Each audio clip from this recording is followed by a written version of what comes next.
what can you actually do differently in 2022 so that you finish this year as a champion.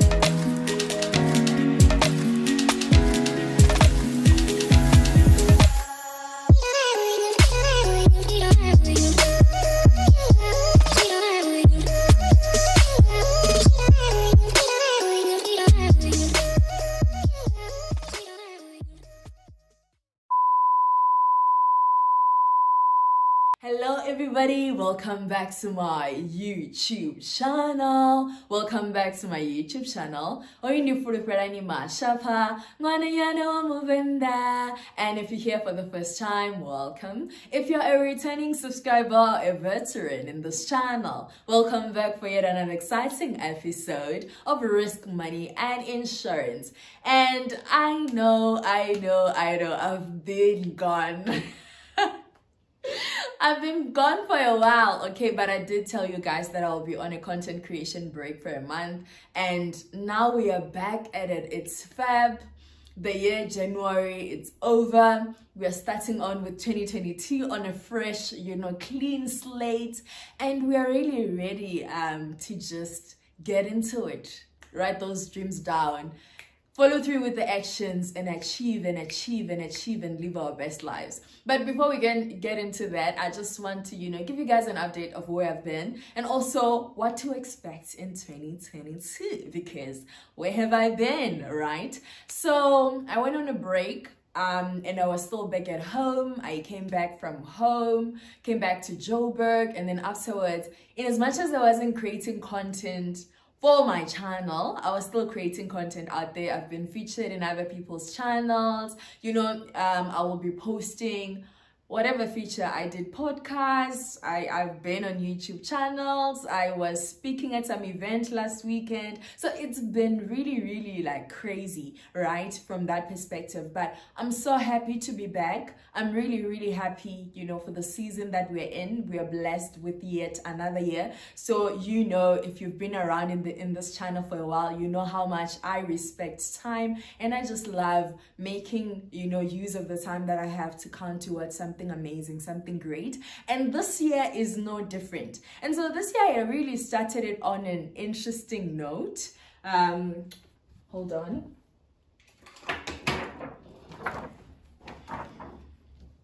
As I was saying, this year I really started it on a very interesting note, with writing my dreams and things that I want to achieve this year done. And I know with some people it's like, well, there's just so much pressure, or like, well, sometimes I write things down and I don't really achieve them and all of that. But for me, I love just putting everything in front of me so that I gain some sort of perspective in terms of where I'm going, and from where I am, how far am I from where I'm going. And so this year, I do normally write New Year resolutions, right? But this year we did something interesting, something out of the ordinary. In one of the events that I attended, and I was supposed to speak on budgeting and all of that, we actually made vision boards, right? So for me, vision boards, I've never really done it as in even have it printed out like this one, but I actually did one, and I used Canva to do this one, and I'm just gonna chat to you guys about the things that I have. It's how many items? I think it's 8 items that are in my vision board, and I just pasted next to my work study table, right? Because you need to be able to see these things in order for them to motivate you, to inspire you to grow. Because what I would do over the years, I would just take my diary, write things down, beginning of the year, the project that I want to actually do, or skills that I want to develop as a person, because it's important to grow. It's important to sort of see where you're at, where you're lacking, and find ways for you to actually improve as a person. I find those people interesting, people who are, I don't want to say obsessed, because obsessed has negative connotations, but people who strive to actually improve. And at church, this is the year of overflow. My cup is running over, it's overflowing. And I guess with me, I've also been personalizing the vision that we have at church this year, to say, well, even in my personal life, in my YouTube channel, in my workplace, in everything that I do, there should be an overflow. I should see an overflow happening. And it's sort of, you know, a season of increase, a season of, you know, new things, giving birth to new things, growing, and not only growing as expected, but rather growing and becoming something, you know, that maybe you haven't even thought of, or something that, you know, has been inside of you, but you have locked it in for so long. And it's just the rhythm, the tone that I'm using to actually walk 2022 with. And well, moving on to the vision board. So I finally had it like printed out, it's here, and I just want to talk about that as well, to say, you know, it's crucial. There are people, I've read about people who actually use vision boards to realize their dreams, and that's the power of being able to visualize things. A friend of mine actually has this thing where they say, you know what, I visualize what I want. And if you want a car, if you want a house, if you want to make $1 million by the time you're 25, or make $1 million by the time you're 30 or 40 or 50, honestly, whatever age, if you want to actually do that, then you have to visualize yourself being a millionaire, visualize yourself being, you know, a qualified actuary. Visualize yourself, that's also something exciting. Visualize yourself, you know, being whatever it is that you want to be. And not only just visualizing and dreaming about it, but also making sure that you put in the work, you do the work that is expected, you pray about it, you know, you talk to the relevant people. And if there's one thing that I've realized is that, you know, our walk on earth, it's not a straight line, and neither is it, you know, like a one-man journey. Like, you are meant to cross paths with other people, and there are people who are like midwives who will help you for that particular season in your life to give birth to whatever it is that you have, for you to overflow, to give birth to whatever it is that is locked inside of you, you know, that you've been gifted with, that you haven't really like put it out there. So it's quite important, and praying for those people, it's also really important, because there are people who can help you. Your midwife can actually help you bring forth that dream that you have had for so long, or they can actually kill it. If you tell it to the wrong people, they can actually like kill it. So it's very important to actually pray about, you know, the people that come into your life, the people that you meet, and all of that, because we don't really meet people by mistake. I don't believe that we meet people by mistake. But anyways, getting to my vision board, and I'm just encouraging you guys to also do your vision boards and like try to, you know, think of stuff that you want to achieve, take a picture, put it down as well, and visualize what you want to achieve and work at it, like work at achieving that thing. And so I do have different things like in terms of spirituality, in terms of money, in terms of my physical health and my mental health as well. Also in terms of, you know, what I would like to do for entertainment or just social, in terms of also romantic relationships, just adventure stuff, and academics as well. And I think for me, academics, it's just been an interesting journey, and I'm super excited for this year specifically.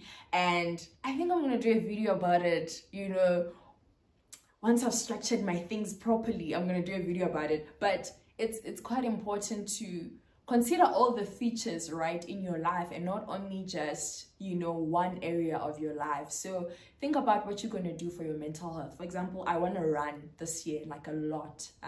I run a lot, so I feel this year, get back at it, run, you know, improve your speed, improve your distance as well, endurance and all of that.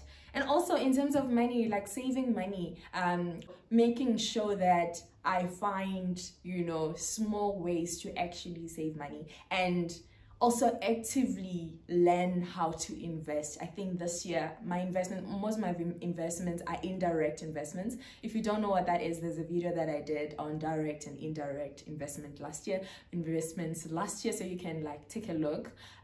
Just to also put the link in the description box, just to get to, you know, that's like the new skill that I want to learn this year, how to invest my money. and also just, you know, learning as much as I can about money and making more money.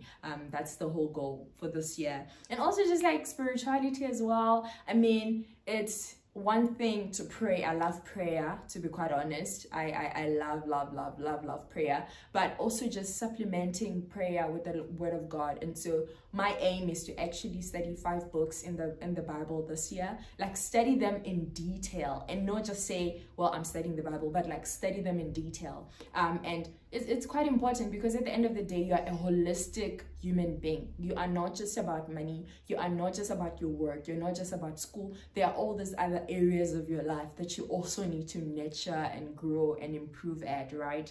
And also visiting restaurants. I think I also need to, you know, up my game a bit. I love fine dining, so definitely doing that. But of course, with fine dining comes, you know, the responsibility to check the prices, because if you know my Valentine's story, it almost got lit because, you know, baby girl thought the prices were in hundreds.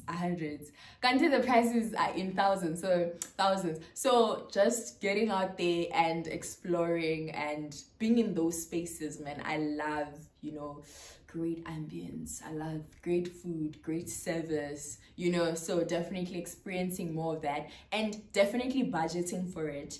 And so I've told myself I'll go out once a month. I'll make sure that I physically go out once every month, just to take a break, because we work from home, you know, you're always cooped up in your apartment and all of that. But going out and just like spending one afternoon away from your apartment, away from work, away from studying, and just enjoying. I have a list of restaurants I want to visit that are sort of around where I stay, so be tuned for that. I'll definitely do that with you guys. And also a road trip around the country. It's on my bucket list. Imagine, hey, that will be really fun. Or just like a road trip overall. I feel like I want to do that this year. So that's about, you know, my vision board. And if you guys, you know, have your own vision boards, perhaps you can also put it down in the comment section below to say this is, you know, you have a vision board, why or why not. And also one thing though that I want to leave you with, you know, in this video is the concept of, you know, financial goals, and having financial goals, and not only having them, but, you know, working towards them, right? And I think after January, I caught you guys at a good time, because now everyone is sort of like recovered from Jan. We've been paid, and we are now like officially starting the year. I believe we are officially starting the year now, and I believe, you know, it's not too late to set those goals. It's not too late to change things. It's not too late to really you know, improve, work on your flaws and your mistakes from last year, because if you do the same thing, you cannot expect different results. If you were broke in Jan, unless you're going to do something about being broke in Jan this year, then definitely, you know, you are actually still going to suffer even next year, Jan. So to improve such things, and there are 5 things that I would love to leave you guys with, to say what can you actually do differently in 2022 so that you finish this year as a champ, or you finish this year like as, you know, a winner. I mean, at the end of the day, we want to win financially. We want to win in our own lives, right? And number 1 is, well, if you don't have an emergency fund, you need to set up an emergency fund. That is one way to actually win. I'll forever preach this. You need an emergency fund as an individual. It doesn't matter who you are, what you do, you need an emergency fund. And I've done a video on emergency funds, and I will put it in the description box, just so you get to revise that knowledge and understand that it is important to have an emergency fund, because your credit card is not your emergency fund. Your savings are not your savings, your goal-driven savings or retirement savings, or whatever savings that you have that are sort of tied to a specific goal or another goal. They are not, you know, your they are definitely not your emergency fund. And you know, last year I really experienced as well the importance of having an emergency fund, and luckily I had set up one when I started working. So if you're starting with work, definitely set up an emergency fund. If you don't have an emergency fund, I know we have the hype about investing and all of that, but you will continuously disinvest if you don't have an emergency fund, because that will be the only money that you have. So I'm preaching it again, have an emergency fund. And number two, when it comes to finances, right, what I've realized being on YouTube for a while now, and you know, just talking to people and all of that, I've come to appreciate and understand that every person's circumstance, you know, personal circumstances are different, and at the end of the day, there is no one umbrella solution for everyone. And so I'd say try to at least find a strategy, a financial strategy that works for you. And what that strategy might look like for you specifically, it might be that you as an individual can afford to save like 30% of your income, or invest that 30% of your income on a monthly basis. If you can, then definitely do that. As an individual, you can actually afford to cook the whole month and go out only once in order for you to save towards something that's important to you. Like, find what works for you, find ways to actually save money, not only save or take that money and invest it, right? So definitely make it your goal for 2022 to find a financial strategy that works for you.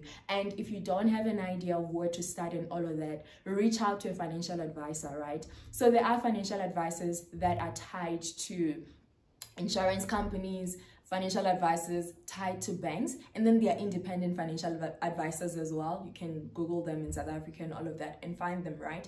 But the important thing is, you know, to have, if you don't have direction and if you don't know where your finances are going, whether they're coming or they're going, definitely make it your mission, lifelong mission, to actually have a strategy, a financial strategy for 2022, one that works for you and your circumstances, because definitely there's no umbrella answer. And then thirdly, right, at least do something to build wealth in 2022. You might start a business. I know it's a risky venture, but do something to actually build wealth. You might actually start a side hustle to, you know, earn additional income, which you will use to invest, or earn additional income, which you might use to, you know, buy shares, or put in a tax-free savings account for your children, or like just something that will help you to build wealth, or like something that will help you to improve the lives of the next generation, you know, your next generation and all of that. So that's definitely number 3. And number 4, right, have time to reflect. Reflect on your finances, and I feel that's important. You might have the most amazing goals in 2022. You might have, you know, the most amazing plan in terms of how you will, or strategy in terms of how you will win financially. But if you are not sitting down and reflecting as to, okay, it's Q1, how is that going, right? It's Q2. Where am I in terms of my plan? It's Q3, where am I in terms of my plan? It's finally Q4, where am I? Am I even close? What can I do different? Because at the end of the day, as actuaries, we have this thing, it's called the actuarial control cycle, and it has different stages, right? So you need to identify the problem, develop a solution, and then after developing a solution, you need to do like continuous monitoring, right? And you know, finding that strategy might be, you know, you coming up with a solution. But for that strategy to work in your life, you need to continuously monitor, because the environment changes, you change, your life and your responsibilities change as you grow. So definitely having, you know, some way to reflect and feedback into your methods and your strategies. I always say, be very stubborn about your goals, but flexible about your methods. So you don't have to say, no, but I said I will save 20% on a month-to-month basis. You know, sometimes your circumstances may allow you to save 50%. Other times they may allow you to save only 10%. But as long as you are doing something towards that goal, and sort of feedbacking to say, well, will I still be able to attain it even if I take this route? That's important. And the last one, budget. I'll emphasize this one, like budget. And I hope that in the next coming videos and all of that, we will, you know, we will be able to check more about this and just expand on it a little bit more. But definitely drawing up a budget, it's just like it's an amazing tool that can help you to manage your money. And if you haven't gotten into the habit of budgeting, then you really need to now start drafting a budget and literally start doing something in order for you to win financially. So that will be all from me, guys. I love you guys so much. Thank you so much for watching. I will see you in the next video. Oh, bye. Mwah.